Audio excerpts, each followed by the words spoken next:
ዳዊት አንድ ነገር ያውቃል። ሳኦል መንፈስ ሲገባበት ዳዊት በገና ተደርድራል። በገና በልምድም አይደለም። ሰውየው ልክ መደርደር ሲጀምር አጋንንቱ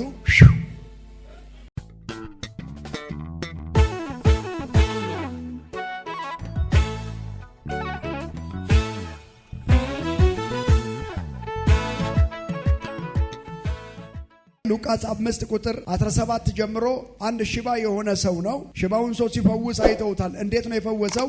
አንድ ቀንም ያስተምር ነበረ። ከገሊላ ከይሁዳ መንደር ሁሉ ከኢየሩሳሌም መጥተው የነበሩ ፈሪሳውያንና የሕግ መምህራን ይቀመጡ ነበር። እርሱም እንዲፈውስ የጌታ ኃይል ሆነለት።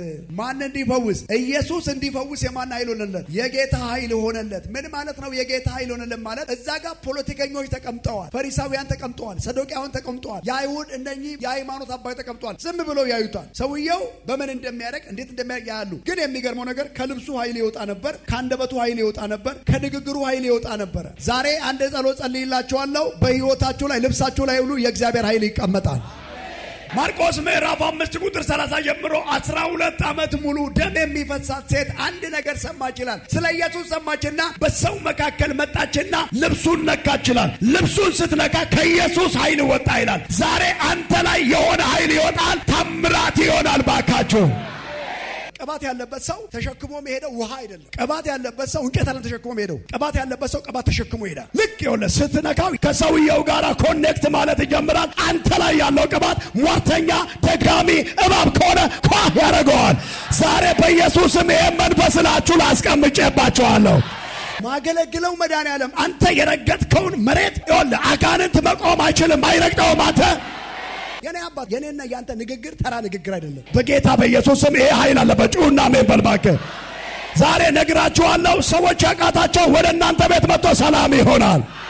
ማንም የማይመረምራቸው ሲጨብጡ እንኳን የሆነ ኃይል ያስተላልፋሉ።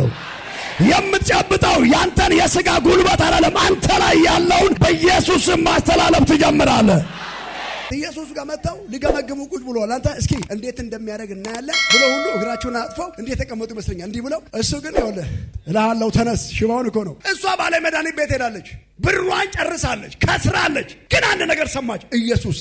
ከዛስ ኢየሱስ የሚባል ዜና ሰምታ ወደ ኢየሱስ መጣችና ሌላውን አይደለም ጨርቁን ነካች፣ ወዲያው ደሙ አቀጠለ።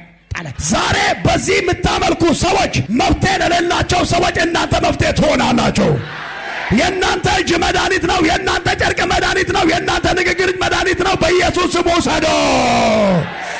ዳዊት እንደዚህ አለ። መዝሙረ ዳዊት 71 ቁጥር 16 ላይ በእግዚአብሔር ኃይል እናደርጋለን አለ። ይሄ ኃይል ለምን ያስፈልጋል ብላችሁ ካላችሁ ጀግና ያደርጋል። ይሄ ኃይል እንደ አንበሳ ይኸው ጅማትን ቅልጥምህን ነው የሚነካው። ዝም ብሎ ልብስብስ አያደርግም። ዳዊት አንድ ነገር ያውቃል። ሳኦል መንፈስ ሲገባበት ዳዊት በገና ተደርድራል።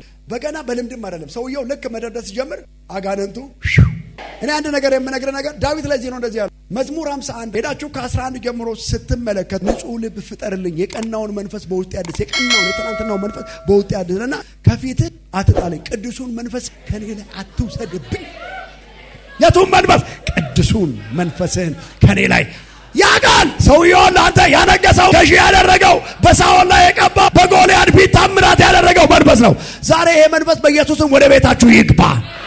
እግዚአብሔር በቤት ሳይጀምር ወደ ውጭ አወጣም። ዳዊትም በጫካ ያለማመደ፣ ዳዊትም በቤት ያለማመደ፣ ዳዊትም በረኝነት ያለማመደ ከዛሬ ጀምሮ እውነት መንፈስ ቅዱስ ካንቺ ጋር እንዳለ ካንተ ጋር እንዳለ በቤት ይጀምራል። ደግሞ ጉራ አይደለም። የጌታ የእግዚአብሔር መንፈስ በእኔ ላይ ነው። እስኪ በሉ ጠዋት ስትነሱ አፋችሁ ሲከፈት በሌላ ነገር እንዳይከፈት፣ ሞባይሎቻችሁንም ሳታዩ ሌላም ሳታዩ እንደዚህ በሉ፣ የጌታ የእግዚአብሔር መንፈስ በእኔ ላይ ነው። አፋችሁ በዚህ ይከፈት። ጌታ ነገር የጌታ የእግዚአብሔር መንፈስ በእኔ ላይ ነው ካለ በኋላ ለድሆች ወንጌልን ሰብክ ዘንድ ቀብቶኛል፣ ለታሰሩት መፈታት፣ ለታወሩት ማየት፣ ለለምጻም መንጻት፣ ለአንካሳ ለሽባዎች መስል እግዚአብሔር ቀብቶኛል። ዛሬ ለመዘመር የተቀባለ፣ ለመስበክ የተቀባለ፣ ሽባ ለመዘርዘር የተቀባለ፣ አጋንንት ለማለት የተቀባለ ያሳት ደላለ የሚል ጮህ አሜን ይበል። የሆነ ሰው ዛሬ መሰዊያ ቤቱ ይተክላል። ስለዚህ እሳቱን ለማቆየት ስንት ነገር ያስፈልግ? 3 ነገር። ምን? ህብረት፣ ቃሉን መስማት፣ ጸሎት። አጠገባችሁ ያለውን ነገር ሶስቱ ነገርህን ያቆየዋል። በሉ ባካችሁ